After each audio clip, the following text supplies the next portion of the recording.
Health Board full board meeting. Please rise for the pledge.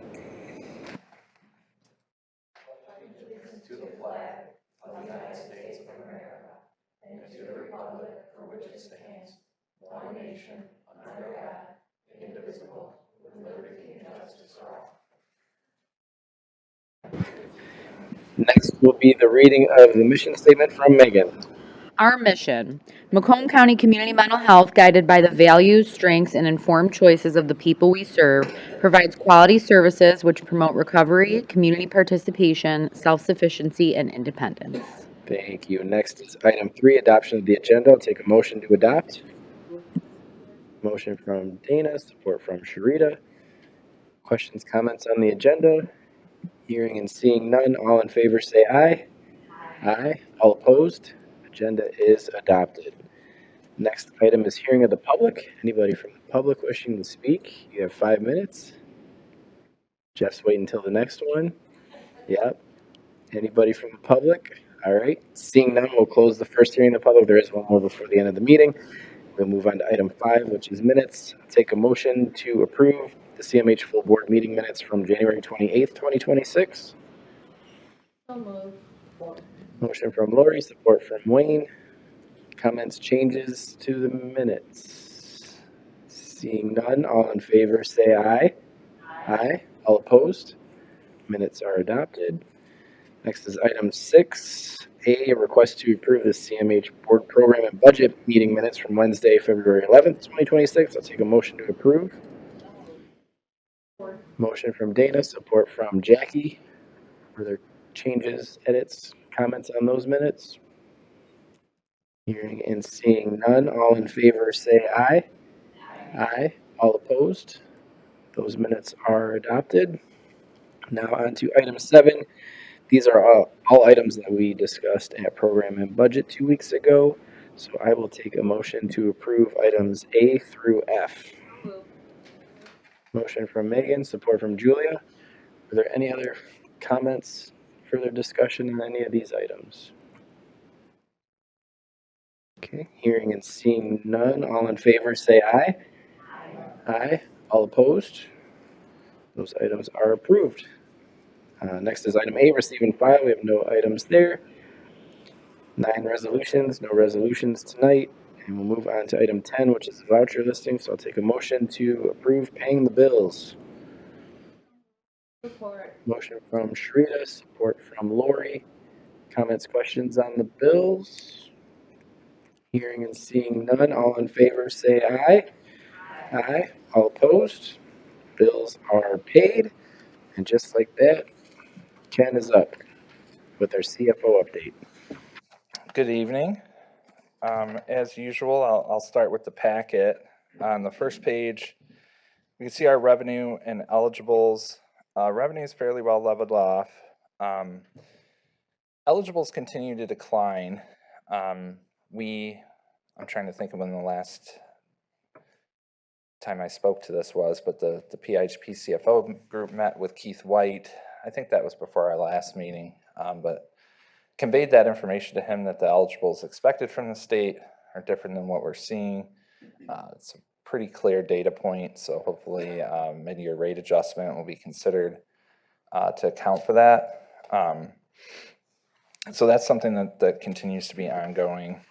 I'm going to skip ahead to, I don't have a page number, but the revenues and expenses by fund source, where I typically try to spend time. This page that looks like this with the highlighted gray boxes.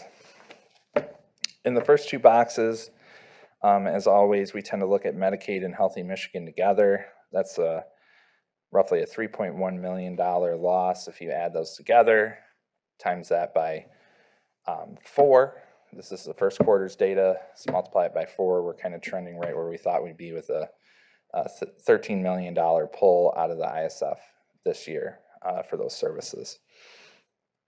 CCBHC, Medicaid, and Healthy Michigan, again, would add those together to kind of consider the program as a whole. It's running a very small surplus. I'm actually working on finalizing our 2025 CCBHC cost report this week, which sets our PPS 1 rate. So it's up considerably. The reason being that for 2025, as we know, there's 3 new CCBHCs in our region. Those were lower cost services with more days. You pull those out, that's why we were projecting a loss for 2025. So in theory, that kind of evens out in 2026 when you have higher costs over less days.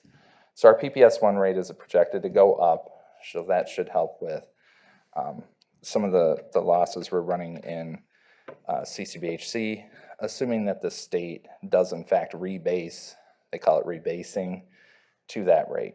And there's a schedule out there, but I think there's still some question about whether they're going to do that or not. So we'll continue to advocate for that. At the bottom of this page, you can see the ISF. Those continue to be kind of our old report numbers, where we actively have a draft final ISF report that we'll use for fiscal 26. Richard and I have met with the actuaries. It will be down a little bit from our current report. A lot of the rationale around that is when we went to CCBHC direct pay, it did pull out revenue and expense as it pertains to that. So it makes sense that it comes down a little bit. We're overall happy with the number. We used new actuaries this time, so we spent a little time working with them at weekly to develop that number. So you'll actually see a decrease in our ISF this year because we are overfunded even using the report that our ISF report that we feel is accurate. So we'll have to give some of that back.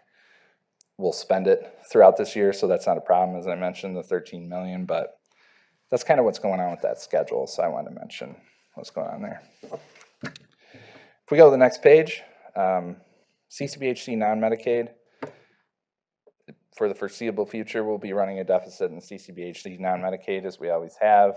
Ideally, we run enough of a surplus on the Medicaid side to kind of offset that, but funding is insufficient from the state to cover CCBHC non-Medicaid. State general fund, we're trending, I'd say, right around where we want to be. We're running a little bit of a surplus, so funding services for those that are no insurance or underinsured, crisis services and the like that we're required to spend out of there. And at the end of the day, still projecting to put a little over 700,000 into fund balance. So kind of I'll say a mixed bag of financial results depending on what program you're looking at, but at least through the first quarter, I don't think there's anything terribly unforeseen as we compare to budget and some of the things we've already talked about. So the rest of it is our balance sheet and income statement. I don't typically cover anything out of there. I'm happy to answer questions about anything in the packet if there are any before I jump into more of my narrative type items that I usually do. Ken, I have one question. Sure. You said we might be giving some money back again to the state, correct? Is that from the ISF? Well, Or yeah, not? so, and I should have probably phrased that a little bit differently. We're gonna overspend Medicaid this year, so we'll Got be it. pulling it out of the ISF. We don't, I guess in a way, if anything, it's going to our providers, not back to the state. Okay, So, good answer. yeah. Are there any other questions before Ken moves on? Okay, go ahead. So I'm going to talk about a little bit about 2025 fiscal year end. As the group is aware, our FSR financial status report, this is our big financial status report. It's our whole financial year kind of rolled into one.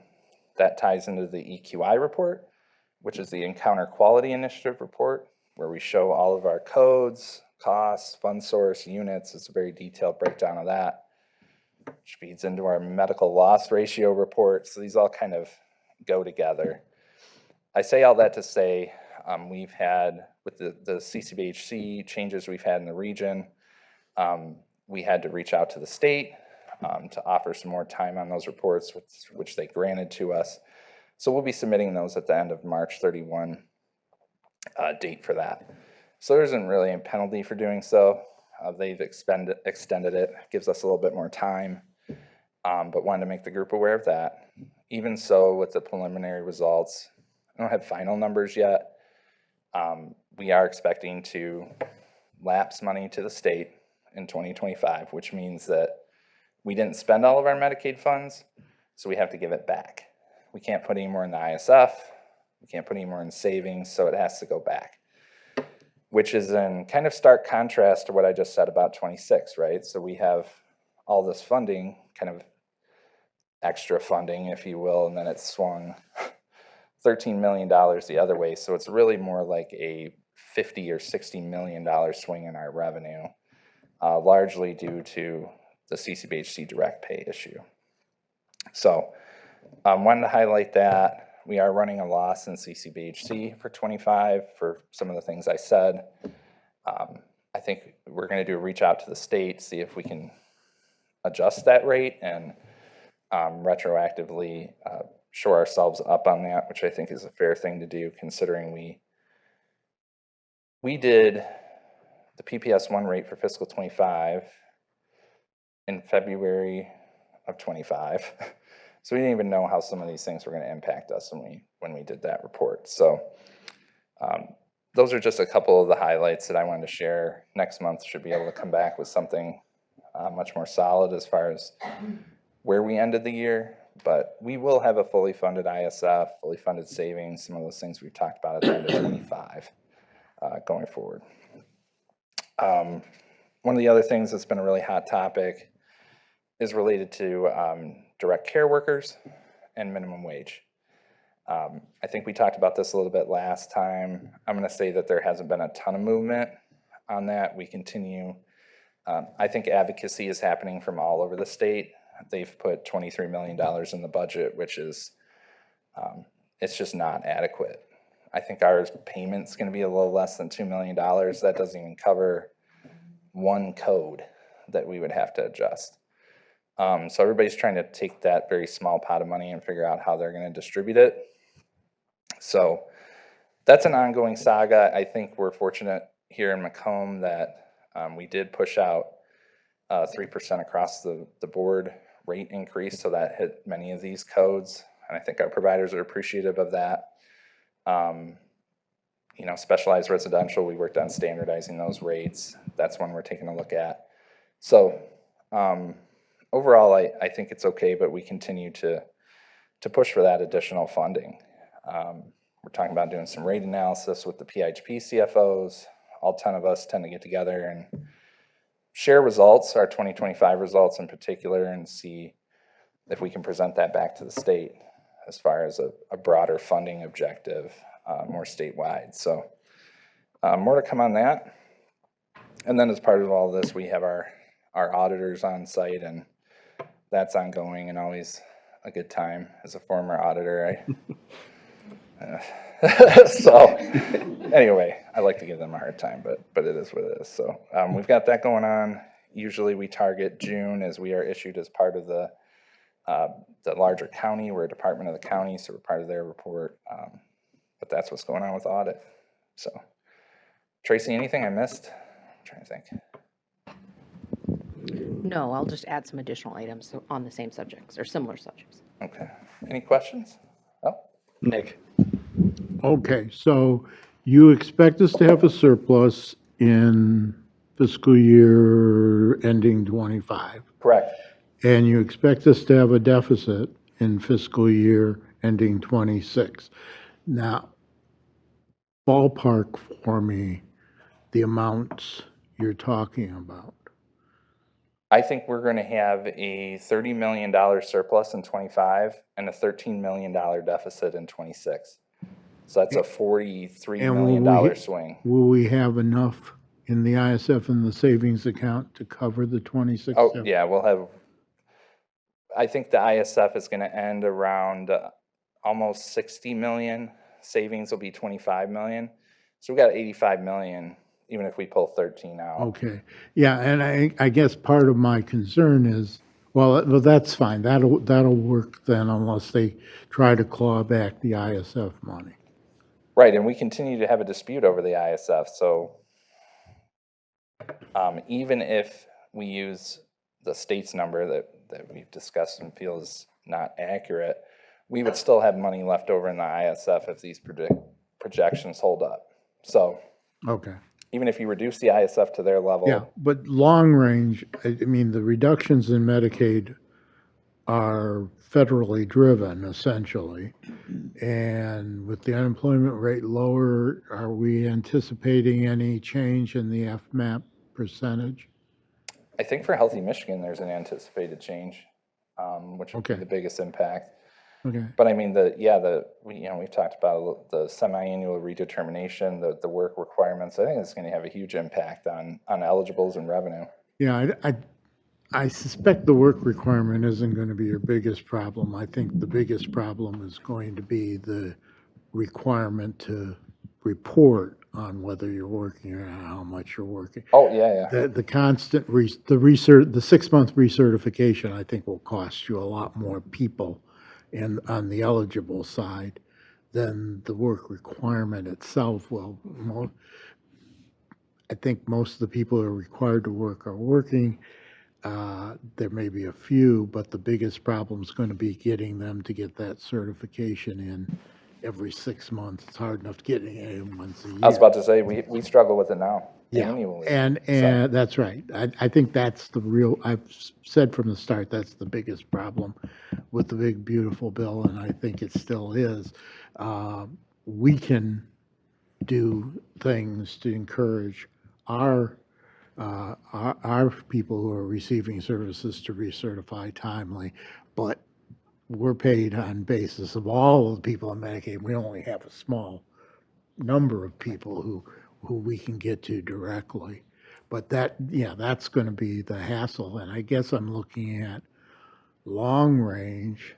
It's one of the problems with my giving them the $13 million back this year, when we know we're going to be $13 million short the next year, is if they keep cutting at the federal level, when we give them the $13 million, it doesn't go into Medicaid.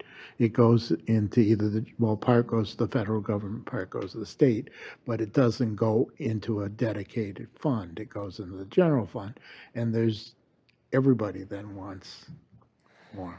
Yeah, I think I understand what you're saying. Yeah, for sure, I'm not asking for, this is rhetorical because that just drives me nuts, because we should be able to carry that 13 million over when we have a projected deficit. In the state budget, if you have a surplus, you carry it over to the next fiscal year. If you have a deficit in the state budget, you have to pay that off first as the first item of appropriation for the next fiscal year. But you don't give back the money when you know that you've got a surplus. You carry it forward. And I think that's kind of how we're doing it. We are carrying it forward and using it for current year deficits. If I can understand and frame it in that way with the ISF, I do agree that, if you try to look into your crystal ball, I don't know how the state is going to handle these Nobody redetermination does. problems and try to adjust as they go.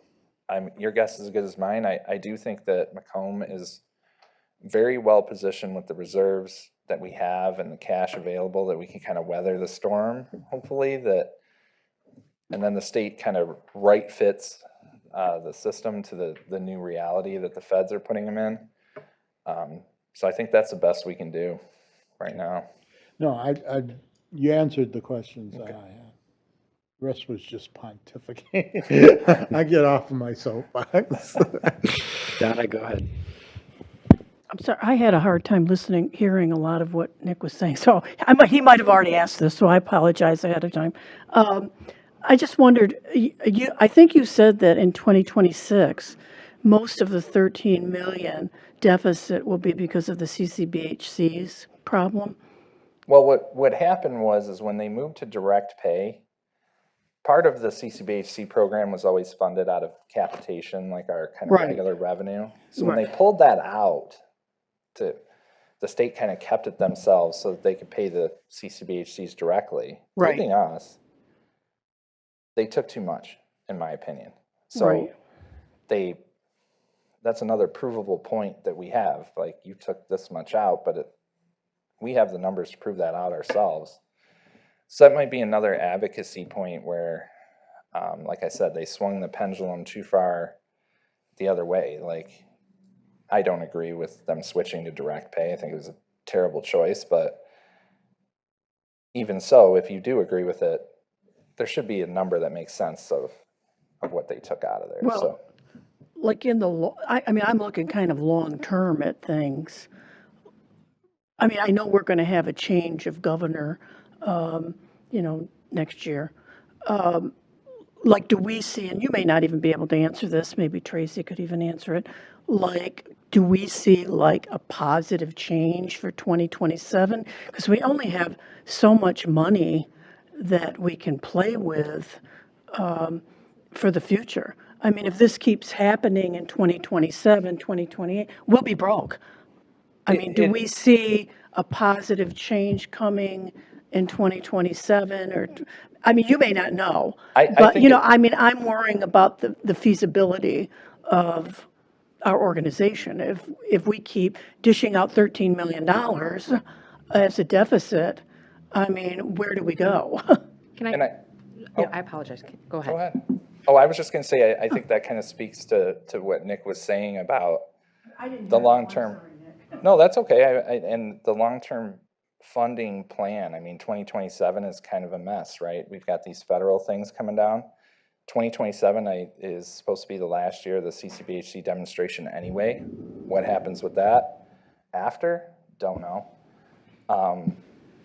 That could change our environment considerably. And, I'll reiterate too that, I think our philosophy was with the ISF that we wanted to continue to support providers in our network. So we had it for these times where things do swing the other way. So we had a lot of years where we were able to put it away, and trying to kind of hold true to that as we continue on. So this budget season is going to be fun. This one coming up. Yeah, nothing's guaranteed, right? But I greatly appreciate both your and Nick's sentiment. We're all concerned about that, but know that that is why we're watching so in detail. That's why when we bring you the updates about why the ISF really does matter, right? Our argument for the last couple of years has been this is essential. So now we're experiencing why it's so essential. So know that Raymond Ken, they do a really good job of being proactive in projections, proactive in trying to say what this would look like. There are some optimistic things that are happening. I did send you guys a link for the governor's budget if you already haven't seen it. I realize that's only a proposed budget, right? But one of the items that they even point out in the press release is the gap in funding directly related to the DCW. And I don't know if you guys know, but DCW is a dramatic millions, and just for us, millions and millions and millions of dollars just for us when they make a change in that particular area. So optimistically, they have acknowledged in writing that not only publicly in a press release, right, that there is a gap in funding for 25, which is already done, right? And then proposing to come up with a solution in their 26 budget for 25 and 26. So that doesn't guarantee anything, but even the current administration is at least acknowledging that this exists, and that is an optimistic sign. Trying to be as positive as, You're doing great. it's something, right? It's something more than they have done in the past, right? Like, and I do think that they have more recently, the CFO meetings that Ken is referencing, they at least take the information, whether or not they use it or implement it, but at least they appear to at least be asking the questions, taking the information, and we hope considering it, but at least for now, they have also only verbally reported that they're looking at our current PHP contract to maybe give us increases, like we should know in the next 30 days, 45 days. Don't hold me to that because they didn't give a time frame. They just said soon. And then also that we won't know anything, because remember, sometimes when they do that, it's not that black and white. It's not like they go, here's your check for $2 million, right? They give this new actuarially sound document that then we have to do an analysis on and do some projections on to do that. So optimistically, if what they're verbally reporting is accurate, then this 13 million that Ken is saying might or might not change. And then you'll see that throughout the year, we're doing the best job humanly possible, but it might do a little of this. Yeah, I mean, And Ken is extremely, I mean, this is a compliment because this is your role, but he's extremely conservative in his like projections and things like that, which as he should be. Yeah, I really think even if the eligibility issue was fixed, that would shore us up a little bit. They gave us, at the beginning of February, $2 million related to 25. So when I talk about 30 million, that 2 million just went into that 30 million. We didn't need it for 25. We need it. Yeah, and a going process forward, improvement, they keep on doing, if you remember last year, we had a similar thing for a different reason, but they will try to shore up, in this example, the $2 million. Don't you remember me saying to you, good news, we got more money, bad news is it's too late, because from our world, we don't operate in crossing our fingers budget-wise. But there are some regions that when they got this, they're like, amazing, so now I'm not as much of a deficit. So just know our strategy is, we don't operate under, let's hope they give us more money, because they always have. We operate like they're not going to give us any more money, but then you end up in these end of the year situations. Hope for the best, plan for the worst. Right? Yes. Yes. Anybody else with questions for Ken or Tracy on the budget? Just one No comment. soapbox. I'm kidding. Go ahead. Because now you're stuck with me. Because Donna didn't hear me before, I'll talk a little louder, but yeah, trying to project out to 27. The good news here is that 13 million giving back is less than we've had to give back in a lot of other years. And my question is, have we talked about, because one of the ways we don't give it back is if we share it with other PIHPs. They've already inquired. That's for specifically just general fund. It's right, a specific one, and we spent every penny. We don't have anything to get that back on. I agree. My understanding is that I think that's a 226 transfer. Oh, that's just general fund. Yeah. That's not Medicaid fund. Okay. Correct. Thank you. No, but I'm only aware of one CMH in the state that has had a general fund. Yeah, we all surplus, said, and because they also said, do you want name? We all went, of course, yes. If anybody has a name, right, well, they put kept us it on the within their list. own region though, instead of giving it to us. So. Yes. Anybody else? Okay. Thank you, you. Ken. Now we'll go to Tracy with the CEO update. So we actually covered some of the stuff. I'll stay on that fund finance train and then wrap back around. Just kind of driving in again, the ISF. So we did receive communication very similar to what we received last year. As a friendly reminder, we pay a third party to do a compliance examination. Simplify it, they do an audit, they look at numerous things to make sure we have checks and balances in that. They then produce a report, it gets given to the state, the state of Michigan then gives us what they call a management decision, right? Like saying we accepted your compliance report. In that third-party audit or compliance examination, they do not look at the ISF. The state of Michigan sends us this memo and says, in your management decision, we accept it, here's this one corrective action, we submitted the corrective action, and then they add in, we disagree with your ISF, you're doing it wrong, you're violating the contract. So I'm simplifying the words, right? But it's not related to the third party audit. We have it last year, reached out to them and tried to get clarification, and we will try that again, but just know that they continue to state that we can only have the 7.5. Our continuous answer is we are following our actuarially sound, established and acceptable financial practices. I guess I just wanted to give you that as kind of an update of where we're at. We, of course, are working with the amazing Drew to make sure we're on point and have some kind of, just kind of, we want to do this in the right way, and we want to position the people we serve and the providers that we have in our area to make sure they have the financial means in order to continue to provide services now through 27, 28, and that type of thing. So I guess at a future meeting, Drew and I can give you a more detailed update about that particular subject, but I just want to note that has not went away, and we continue to try to move forward. So that is on the ISF. Ken had already talked about the DCW. I think we covered everything there. So now I'm going to move on to the non-financial stuff. Remember, every time at the full board meeting, we try to take a few minutes to do board education in front of you. There is something called transition services. This is a new kind of, I apologize, it's printed, but I promise in the community, we don't give out stapled versions. We give out nice versions. The transition team is very, very cool. And the reason why I describe it as that is you hit in the past have approved our leadership intensifier. Remember, leadership intensifier is where individuals, 12 individuals every 9 months, just give or take, go through this program and they get, leadership skills. And then one of the things they do is they're given a project. One of the projects that was identified by a past cohort or past group of individuals was this gap in services of somebody coming out of the hospital that we can't find, for lack of better words, right? Because that we engage everybody, right? But then there's that group that they're maybe experiencing homelessness, or they have these extenuating circumstances and they just continue to return to the hospital. So this particular team, through that leadership intensifier, identified how can we identify those individuals, what are they missing, and how can we meet their needs. So you'll read it in here. They basically identified any individual who has been hospitalized 3 or more times in the last year, because they had to pick like a focus area, if that makes sense, right? And then there's also one when you're leaving the hospital. I'm trying to remember if there's another set subgroup.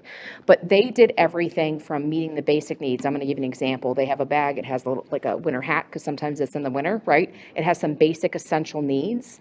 And the concept is they try to go meet them before they're leaving the hospital, but then after. And truly, they have multiple stories of how they've hunted people down, right? In the most positive way, right? Who are unhoused, and trying to get them engaged. And I think they have a few great success stories of individuals who have historically been individuals who have not, like, just they go back to the hospital and then a month later they go back to the hospital, right? Those are still our people that we are want to help.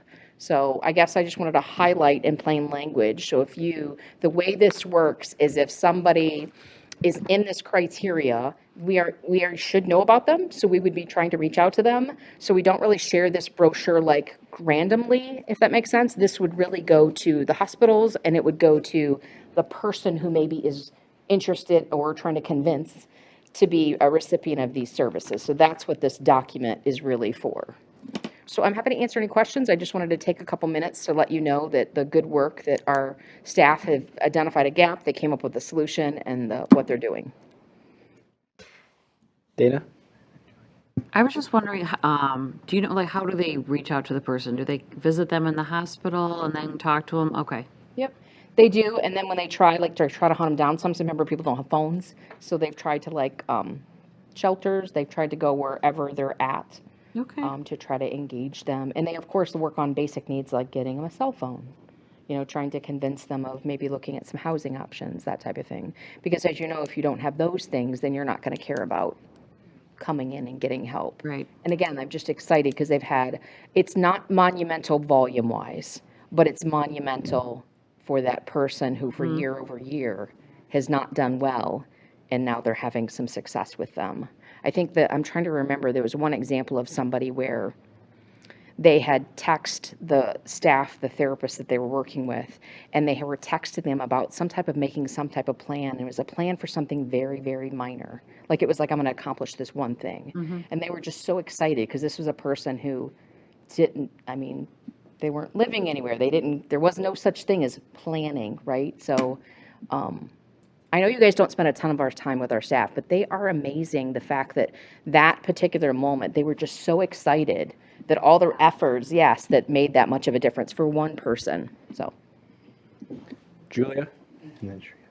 I think you just answered this, but does the transition team also go into housing and check for safety issues and that kind of stuff? I know that some of the frequent flyer hospital stays is due to unsanitary conditions and stuff like that. So I was just wondering if they do that, and if they're maybe have a relationship with a cleaning team or something like that. great. I haven't heard of any individuals where that has been a specific thing. The catch is, too, we do send out people when they're in more challenging environments, too. So if there was a scenario where that was potentially not just unsafe for that person, but maybe unsafe for our staff, we would probably send in more than one and then try to look at options. Gotcha. Yeah. Sharita? When you say hospitals, are they going into psych hospitals before discharge or just emergency rooms? These are our local hospitals, if that's helpful. Not that, because remember, we do have local psychiatric, but as in the local hospital. Is it possible for someone like myself to take some flyers to other psych hospitals so they can know that this exists? Because they still, sorry, might get some of our clients and might be in need of these services. For sure, any hospital that we would interact with, if that makes sense. So if it's helpful, maybe we can identify a specific list to make sure if we already shared that information with them. And then, I don't want to do a spoiler alert, but Jeff is going to do a presentation, I think in March, on our new complex case management, and it's got a similar feel to it. So when we're outreaching to those hospitals, and there's one other program that we have, we'd almost want to, like mobile crisis, for example, and then the SUD Engagement Center, we almost want to give them a full education. And we do that, but every once in a while we need to reach back out. And maybe with this complex case management coming out, it's an opportunity to re-educate them about all the options, because this is just one of many options for them. Thank you. Anyone else? Okay, so moving on now that you feel educated, yes? Great. If you don't see it, I did send out the board report. It went out a little bit, 6 PM, get a little bit before 6 PM yesterday, if you didn't see it. If in there, please, if you haven't already seen it, there is the Macomb Daily article that Libby, our Director of Community and Behavioral Health Services, did a great job of highlighting the great work of the Children's Mobile Crisis. It also mentions the SUD Engagement Center again. This coming month, I think it's March 10th, something like that, I'm doing a WDIV segment on workplace wellness. And then also, I think it's on Friday, if I'm not mistaken, we're doing, City of Sterling Heights has their local newspaper.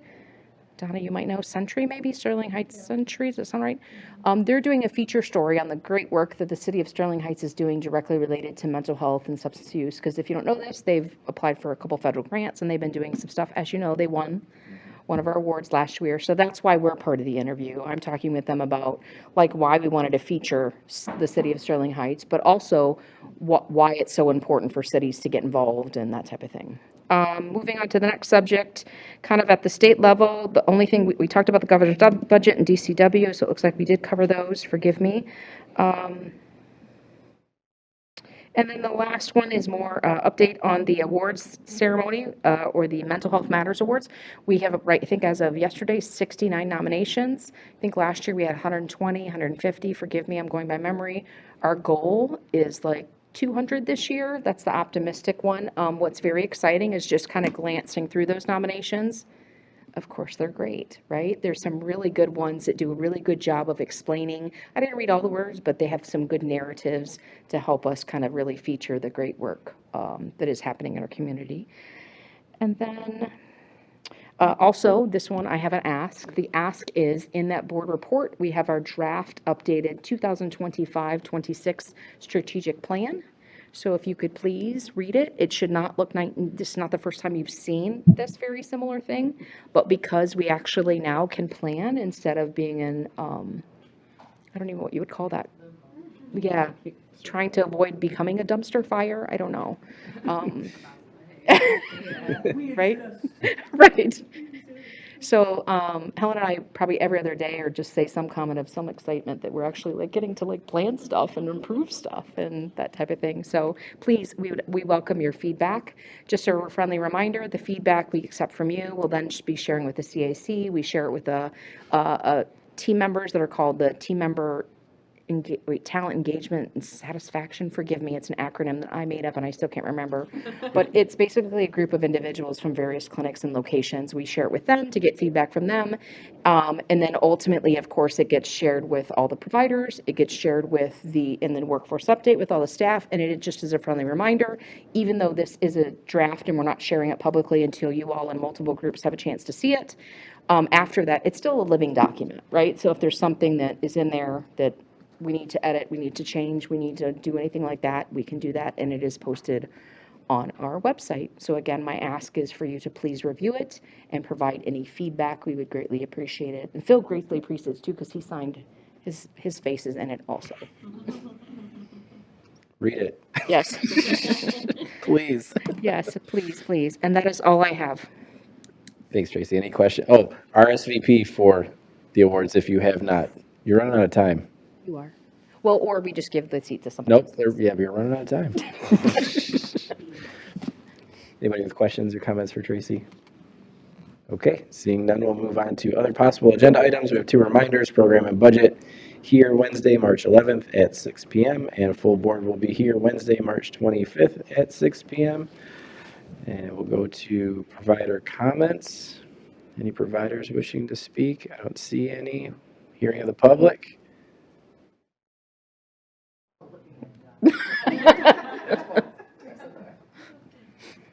And we all love Drew, but I also love not having closed session for a month for a change. Don't let him fool you. He's tried to sell it. I'm sure he has. Not this time. With that, I will take a motion to adjourn. Motion from Megan, support from Sharita. All in favor? Aye. We are adjourned. Thank you, everybody.